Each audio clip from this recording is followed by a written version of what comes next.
प्रिय विद्यार्थियों, बिडन एकेडमी बुचावास के इस ऑनलाइन प्लेटफॉर्म पर आपका एक बार फिर से हार्दिक स्वागत है। कक्षा 10 मैथ की क्लास में अपन बात कर रहे थे प्रश्नावली 5.2 के बारे में, जिसके अपन ने 18 क्वेश्चन कर लिए थे। आज हम देखेंगे 19 नंबर क्वेश्चन। 19 नंबर क्वेश्चन क्या है?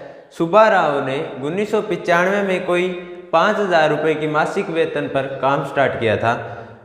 हर वर्ष 200 रुपये की उसने वेतन वृद्धि प्राप्त की, तो किस वर्ष उसका वेतन 7,000 रुपये हो जाता है, यानी n का मान ज्ञात करेंगे। और 1995 में जितना भी n का मान आएगा वो वर्ष ऐड कर देंगे और सन ज्ञात करेंगे। तो एपी क्या बनेगी? दी गई सूचना के अनुसार उसने 5,000 रुपये वार्षिक वेतन पर काम स्टार्ट किया है। प्रत्येक वर्ष 200 रुपये की क्या हो रही है? वृद्धि। तो इसका मतलब पहले वर्ष 5,000, दूसरे वर्ष 5,200 रुपये, तीसरे वर्ष 5,400 रुपये। तो हमारे पास एपी क्या बनेगी? एपी बराबर होगी 5,000 रुपये से वो काम स्टार्ट करता है। 200 रुपये की प्रत्येक वर्ष वृद्धि हो रही है, यानी डी का मान यहाँ पे 200 रुपये है। तो इस प्रकार से 5,200 रुपये हो गए, 5,400 रुपये हो गए। इस प्रकार से कहाँ तक आगे बढ़ेंगे? जब तक उसका वेतन 7,000 रुपये नहीं हो जाता, यानी एन का मान दिया है 7,000 रुपये। ये दी गई सूचना से प्राप्त एपी है। दी गई सूचना से प्राप्त एपी। ये हमारे पास एपी आ गई। अब काम स्टार्ट 1995 में किया है, लेकिन 7,000 किस वर्ष हो गए, यानी इस समांतर श्रेणी से अपन n का मान निकालेंगे। n का मान दे दिया 7,000, n के लिए अपन n का मान निकालेंगे। जो भी n का मान आएगा वो 1995 के अंदर क्या कर देंगे? प्लस कर देंगे, ठीक है। और जो भी सन आएगी उस सन में उसका वेतन क्या हो जाएगा? 7,000 रुपये हो जाएगा। तो ज्ञात करते हैं। यहाँ पे a बराबर क्या हो? 5,000 रुपये।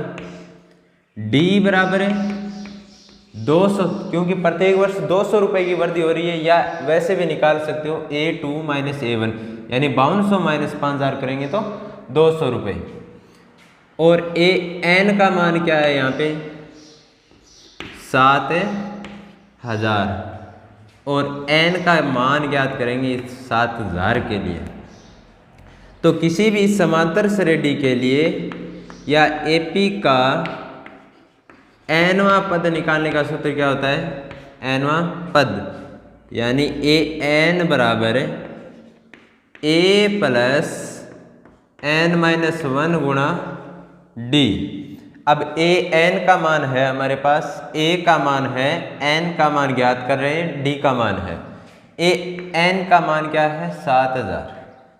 तो n की जगह रखा अपन ने 7,000 बराबर a का मान है 5,000 प्लस n-1 गुणा d का मान है हमारे पास 200।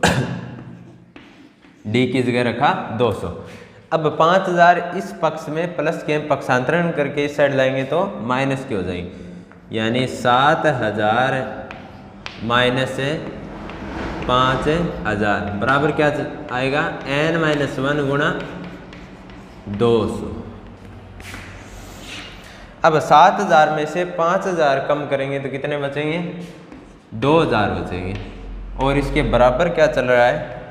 n-1 गुणा 200, n-1 गुणा 200।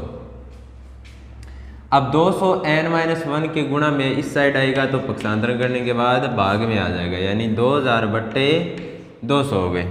और बराबर क्या आएगा? n-1।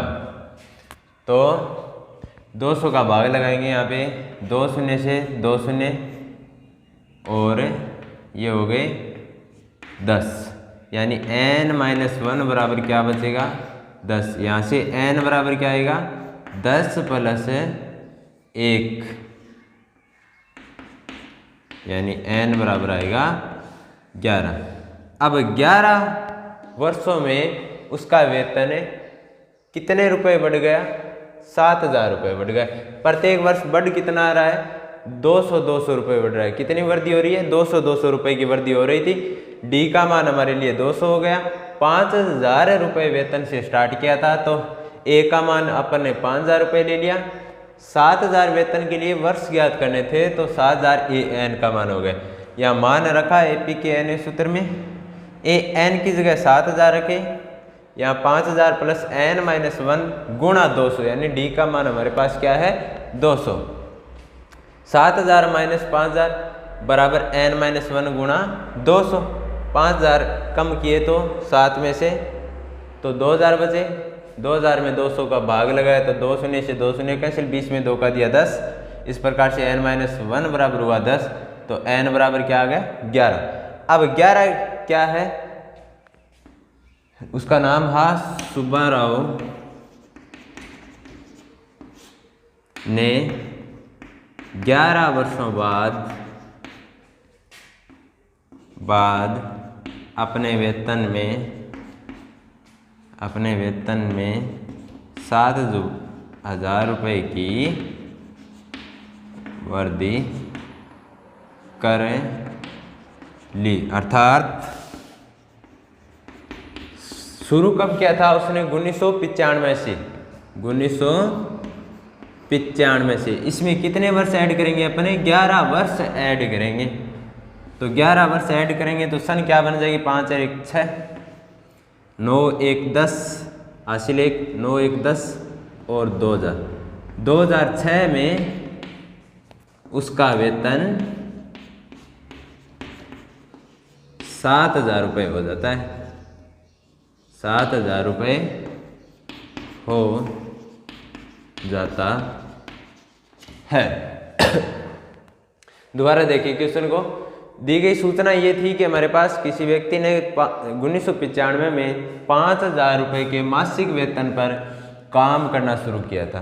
प्रत्येक वर्ष उसके वेतन में 200 रुपये की क्या हो रही है? वृद्धि हो रही है। तो अर्थात डी का मान क्या हो गया? प्रत्येक वर्ष के लिए 200 रुपये बढ़ता जाएगा। 5,000 से 5200 हुए अगले साल, उससे अगले साल 5400 रुपये हो। इस प्रकार से उसका वेतन कितना हो गया? 7,000 रुपये हो गया। ठीक है, तो ए बराबर कितना दे रखा है? 5,000 रुपये दे रखा है। डी बराबर 200 रुपये की वृद्धि हो रही है, अर्थात डी का मान क्या होगा? सार्वंतर 200 रुपये।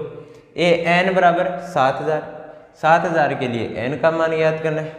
किसी भी एपी का एनवा पद निकालने का सूत्र होता है हमारे पास ए एन बराबर ए प्लस एन माइनस 1 गुणा डी। ए एन की जगह अपन ने 7,000 रखा, ए की जगह 5,000 रखे, एन माइनस 1 यानी एन का मान ज्ञात करना है, डी की जगह रखा 200। पक्षांतरण किया 7,000 माइनस 5,000 बराबर क्या आया? एन माइनस 1 गुणा 200। यहाँ पे 7,000 माइनस 5,000 किया तो 2,000 बचे, एन माइनस 1 गुणा 200, तो 200 का भाग लगाएंगे 2,000 के अंदर तो 10 बार गया। एन माइनस 1 बराबर 10 आए, एन बराबर 10 प्लस 1 यानी एन बराबर मान आया इसका 11। तो कब शुरू किया था उसने? 1995 में। 1995 में 11 ऐड कर दिए तो मान कितना आ गया? 2006। अर्थात 2006 में उसका वेतन कितना हो गया? 7,000 रुपये हो गया। 2006 में उसका वेतन 7,000 रुपये हो जाता है। स्क्रीनशॉट ले लीजिए या नोट डाउन कर लीजिए वीडियो रोककर। इसके बाद 20 नंबर क्वेश्चन है हमारे पास। 20 नंबर क्वेश्चन के अंदर दे रखा है, रामकली ने किसी वर्ष के प्रथम सप्ताह में 5 रुपये की बचत की, यानी प्रथम सप्ताह की उसकी बचत कितनी है? 5 रुपये। फिर वो प्रत्येक सप्ताह यानी प्रत्येक साप्ताहिक बचत कितने रुपए की करती रहे? 1.75 रुपये की बढ़ाती रहती है, यानी प्रत्येक सप्ताह उसका वेतन है 1.75 रुपये, 1 रुपया 75 पैसे प्रत्येक सप्ताह बढ़ता रहता है। क्या बढ़ता रहता है? उसकी बचत के अंदर। तो nवें सप्ताह के अंदर उसकी बचत हो गई इस प्रकार से बढ़ते बढ़ते 20.75 रुपये यानी 20.75 रुपये की बचत होगी टोटल। इस प्रकार से nवें सप्ताह में होती है। तो हमें इसके लिए n का मान ज्ञात करना है, यानी किस सप्ताह में उसका वेतन है बढ़ते बढ़ते कितने रुपए हो गया? 20.75 रुपये हो गया। तो हमारे पास ए का मान दिया है अगले ने कि प्रथम सप्ताह की बचत उसकी 5 रुपये थी। फिर डी का मान भी दिया है क्योंकि साप्ताहिक बचत दे रखी है अगले ने 1.75 रुपये की बचत होती है। और ए एन का मान दे रखा है 20.75 रुपये। तो इसके लिए अपन सप्ताह ज्ञात कर लेंगे, यानी एन का मान ज्ञात कर लेंगे। जो भी एन का मान आएगा उस सप्ताह के अंदर उसकी बचत कितनी हो जाएगी, 20.75 रुपये हो जाएगी। ठीक है, तो दी गई सूचना के अनुसार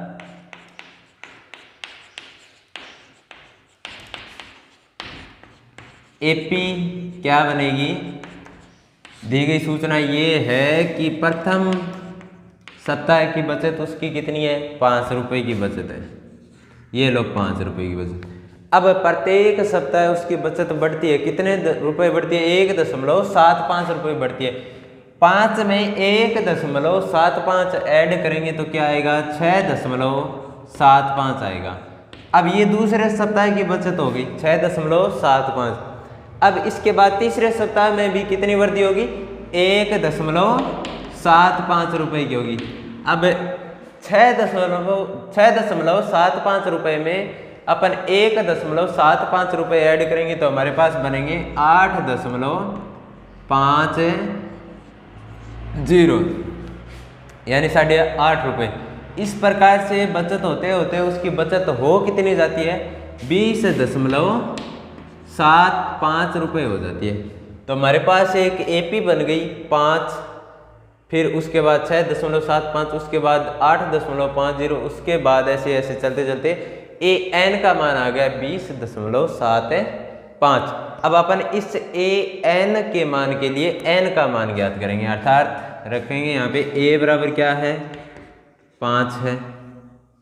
उसके बाद डी लिखते हैं अपन, यानी सार्वंतर। सार्वंतर जो बचत बढ़ रही है वही इसका सार्वंतर हो जाएगा, यानी 1.75। ए एन का मान क्या है हमारे पास, 20.75, 20.75। और इसके लिए हमें ज्ञात क्या करना है, ए एन का मान है ज्ञात करना है। तो ए एन का मान ज्ञात करने के लिए हमारे पास एपी का एनवां पद निकालने का सूत्र क्या है, एपी का एनवां पद, एपी का एनवां पद निकालने का सूत्र होता है हमारे पास ए एन बराबर ए प्लस एन माइनस 1 गुणा डी। अब दिए गए मान रखेंगे, जो मान हमारे पास नहीं है वो ज्ञात करेंगे। ए बराबर है हमारे पास, ए एन बराबर हमारे पास है 20.75। ए एन की जगह रख दिया 20.75 बराबर ए की जगह लिख दिया 5। एन का मान हमारे पास नहीं है तो ज्ञात कर लेंगे एन माइनस 1 गुणा डी का मान हमारे पास कितना है, 1.75। 20.75 में से इस साइड ये 5 प्लस गए, पक्षांतरण करके इस साइड लाएंगे तो क्या होगा, माइनस होगा। 20.75 क्या हो जाएगा, -5। और इसके बराबर क्या रहेगा, n माइनस 1 गुणा 1.75। तो 20 में से 5 कम करेंगे तो 15 बचते हैं, और आगे चल रहा है इसके साथ 0.75 बराबर n माइनस 1 गुणा 1.75। अब n माइनस 1 के गुणा में है 1.75, ये गुणा में है, पक्षांतरण करके इस साइड लाएंगे तो भाग में आ जाएगा, यानी 15.75 बट्टे क्या हो जाएगा, 1.75 बराबर क्या चल रहा है, n माइनस 1। अब यहाँ पॉइंट से पॉइंट तो कैंसिल हो गया। एक 1575 में अपन 175 का भाग देंगे तो 175 का भाग है पाड़ा बोलेंगे अपन 9 बार, यानी 175 को 9 से गुणा करके देखते हैं क्या मान आता है। 9 5 45 हासिल 4, 9 7 63, 63 4 67 हासिल 6, 9 एकम 9, 9 और 6 15, यानी 1575। तो इसका भाग जाएगा 9 बार। तो 9 बराबर क्या हो गया, n माइनस 1, अर्थात n बराबर क्या हो जाएगा, ये माइनस का एक पक्षांतरण करके इस साइड लाएंगे तो 9 प्लस 1, यानी n बराबर हो गया 10। अर्थात कौन से सप्ताह के अंदर उसका वेतन कितने रुपए हो जाएगा, 20.75 रुपये। अर्थात 10वें सप्ताह में उसका सप्ताह में उसकी बचत, वेतन नहीं है बचत है, उसकी बचत है 20.75 रुपये हो जाती है। ये आपका आंसर हो गया। ये रफ कार्य क्वेश्चन को एक बार दोबारा देखिए। रामकली की प्रथम सप्ताह की बचत थी 5 रुपये, फिर प्रत्येक सप्ताह उसकी बचत बढ़ रही थी 1.75 रुपये।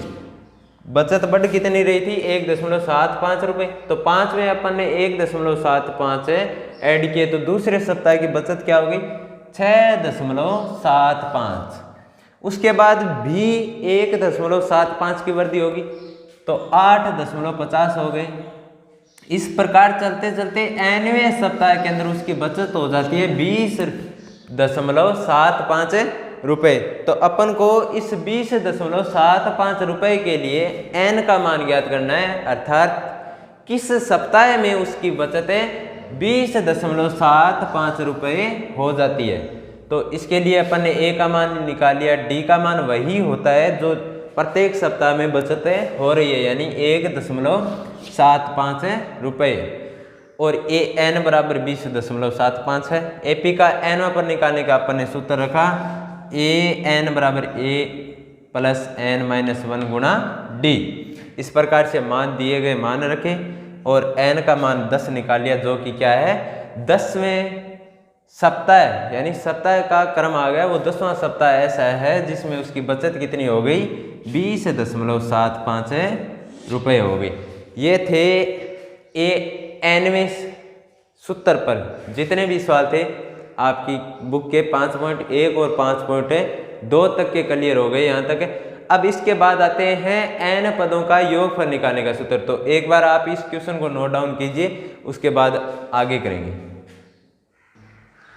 ये अब हमारे पास 5.2 तक के क्वेश्चन कंप्लीट हो गए, जो कि AP के nवें पद निकालने के सूत्र पे डिपेंड थे, अर्थात an बराबर a प्लस n माइनस 1 गुणा d पर थे सारे के सारे। अब इसके बाद आते हैं n पदों का योगफल निकालना, यानी कोई भी AP दी जाएगी, यानी a1 a2 a3 इस प्रकार से an पदों तक है। और इसके n पदों का क्या पूछेगा हमसे, योगफल पूछेगा, या उनमें से योगफल दे देगा, a का मान दे देगा, d का दे देगा, n का मान पूछ लेगा, कोई भी मान पूछ सकता है। तो n पदों का योगफल क्या होता है वो देखिए। n पदों का योगफल, n पदों का योगफल हमारे पास होता है, आपको पहले वीडियो के अंदर बताया था, Sn बराबर n/2 बड़ा कोष्टक 2a प्लस n माइनस 1 गुणा d और बड़ा कोष्टक है बंद। Sn बराबर क्या होता है, Sn से प्रदर्शित करते हैं n पदों के योगफल को, और इसके बराबर होता है n/2 बड़ा कोष्टक 2a प्लस n माइनस 1 गुणा d। या एक सूत्र और बनता है, यदि हमारे पास क्या दिया हो, एक तो प्रथम पद तथा एक दिया गया हो अंतिम पद। अंतिम पद को अपन प्रथम पद को a से प्रेजेंट करते हैं, अंतिम पद को an से लिखते हैं, या इसको l से भी लिख सकते हैं। मैंने पहले वीडियो के अंदर बताया था कि अंतिम पद को अपन l से भी प्रेजेंट करते हैं। तो प्रथम पद और अंतिम पद दिया गया हो तब Sn बराबर, यानी n पदों का योगफल क्या बनेगा, n/2 बड़ा कोष्टक है a प्लस n और बड़ा कोष्टक है बंद। यहाँ a प्लस l कैसे है वो देखो, यहाँ क्या लिख रखा है, 2a प्लस n माइनस 1 गुणा d। ये जो आपको 2a दिखाई दे रहा है, इसको अपन क्या लिख सकते हैं, a प्लस a लिख सकते हैं। 2a की जगह अपन a प्लस a लिख सकते हैं। इसके बराबर क्या चल रहा है, n माइनस 1, सॉरी बराबर नहीं, इसके प्लस में चल रहा है n माइनस 1 गुणा d। अब यहाँ देखो a plus n minus one गुणा डी, ये किसका सूत्र बना इतना, ये भाग a n के बराबर है, यानी AP का a nवां पद है। तो a plus n minus one गुणा डी की जगह अपन क्या लिख सकते हैं, a n को अपन किससे प्रदर्शित करते हैं, l से भी प्रदर्शित करते हैं, यानी अंतिम पद l भी कहलाता है। तो इसकी जगह तो अपन ने लिख दिया l, और ये a की जगह क्या आ गया, a। अब इन सूत्रों पे कुछ एग्जाम्पल करते हैं, प्रश्नावली के दिए गए। एग्जाम्पल नंबर आपका 11 नंबर आता है। अब एक समांतर श्रेणी दे रखी है और उसके 22 पदों का हमसे योगफल पूछ रहा है। देखिए मैं आपके सामने लिख देता हूँ। AP क्या दे रखी है हमें, AP दे रखी है 8 3 माइनस का 2। इस प्रकार से ये n पदों तक आगे बढ़ रही है। हमसे क्या पूछ रहा है, वो 22 पदों का योगफल के 22 पदों का योगफल ज्ञात कीजिए। कोई समांतर श्रेणी दी गई है 8 3 माइनस 2 के प्रथम 22 पदों का योगफल है, प्रथम 22 पदों का योगफल है ज्ञात कीजिए। तो अपन हल देखते हैं इसका किस प्रकार से करेंगे। हमारे पास AP क्या दी गई, 8 3 माइनस 2। इस प्रकार से ये n पदों तक आगे बढ़ रही है। यहाँ से अपन a का मान निकालेंगे, n का मान निकालेंगे, d का मान निकालेंगे और Sn का मान निकालेंगे। सूत्र कौन सा काम में लेंगे, n पदों का योगफल, यानी Sn बराबर n बटा 2 2a प्लस n माइनस 1 गुणा d वाला। तो यहाँ पे a का मान क्या निकल के आया, प्रथम पद है 8। उसके बाद निकालते हैं अपन सार्वंतर यानी d का मान। d बराबर लिखते हैं a2 माइनस a1। तो d बराबर a2 कितना है यहाँ पे 3, माइनस का सूत्र वाला चिन्ह 8 a1 का मान, यानी 3 माइनस 8 सरल करने पे क्या आएगा, माइनस का 5 आएगा। a का मान आ गया, d का मान आ गया। इसके बाद n का मान देखते हैं। n का मान हमारे पास कितना है, 22 पदों का योगफल ज्ञात करना है, यानी n का मान हो गया 22। उसके बाद योगफल ज्ञात करना है कितने पदों का, 22 पदों का, यानी S22 का मान ज्ञात करना है। तो किसी भी समांतर श्रेणी के लिए n पदों का योगफल क्या होता है, Sn बराबर n बटा 2 बड़ा कोष्टक 2a प्लस n माइनस 1 गुणा d और बड़ा कोष्टक बंद। तो उस सूत्र को काम में लेते हुए अपन n पदों का योगफल निकालेंगे। AP के n पदों का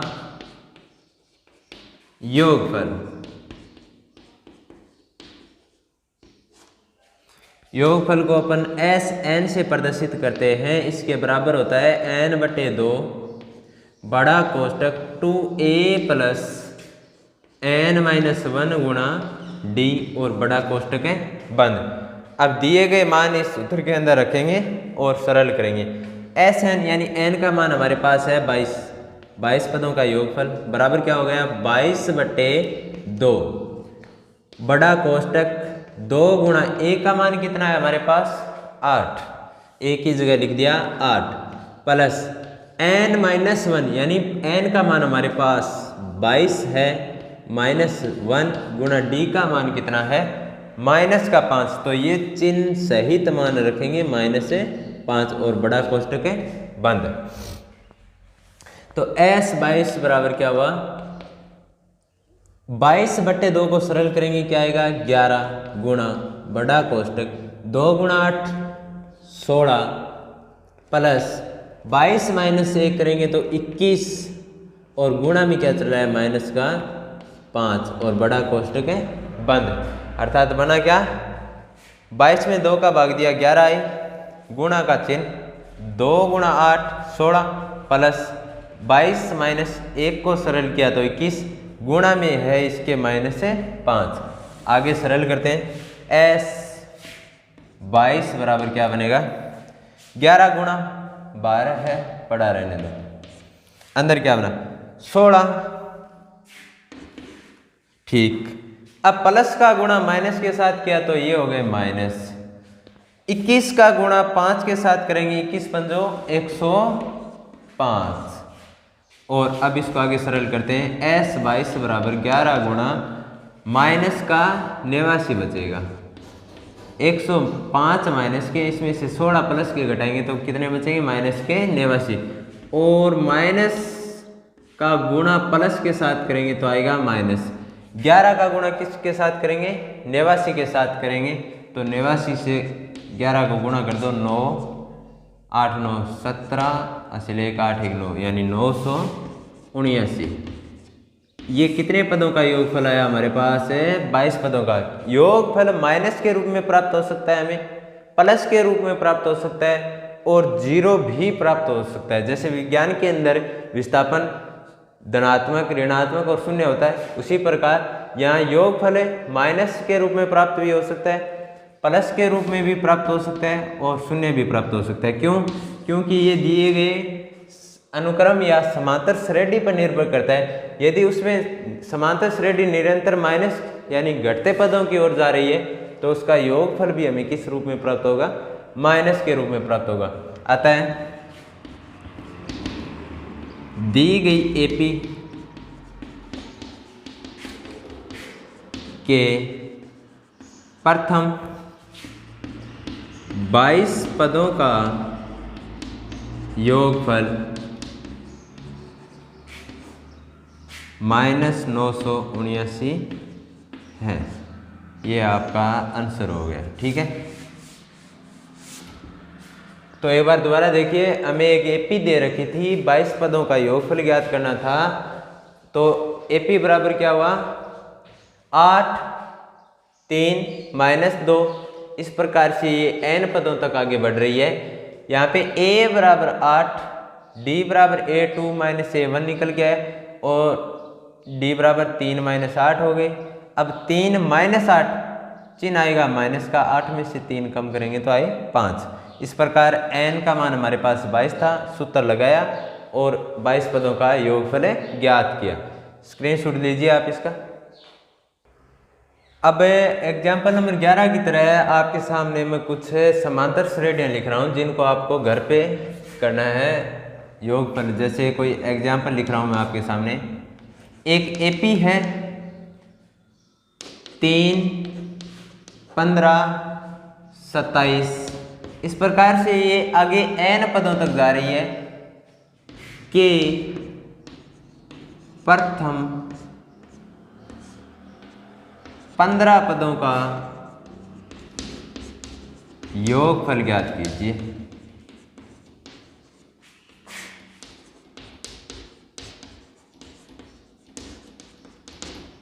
ये एग्जाम्पल नंबर 1 हो गया आपके लिए। ये एग्जाम्पल नंबर 2 लिख रहा हूँ। कोई एपी है, एपी के अंदर आपको दे रखे हैं 11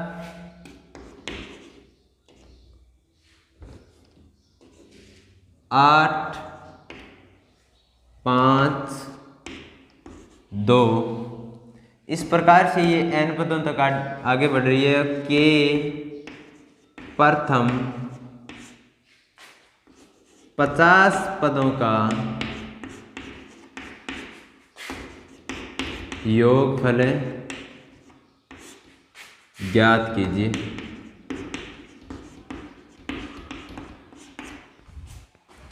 एग्जाम्पल नंबर 3 है, कोई एपी है 7 13 19। इस प्रकार से ये n पदों तक आगे बढ़ रही है कि प्रथम 25 पदों का योगफल ज्ञात कीजिए। और एक अंतिम एग्जाम्पल नंबर 4 लिख रहा हूँ मैं आपके सामने। 18 15 से 1/2 13 के प्रथम 10 पदों का योगफल ज्ञात कीजिए। आपके सामने जो 4 एग्जाम्पल लिखे गए हैं, चारों के चारों एग्जाम्पल आप पूरा काम करने के बाद रफली काम करेंगे और चेक करेंगे कि अपन ज्ञात कर पा रहे हैं या नहीं। और इसके आगे के एग्जाम्पल अपन करेंगे आने वाले नेक्स्ट क्लास में। तब तक के लिए बाय।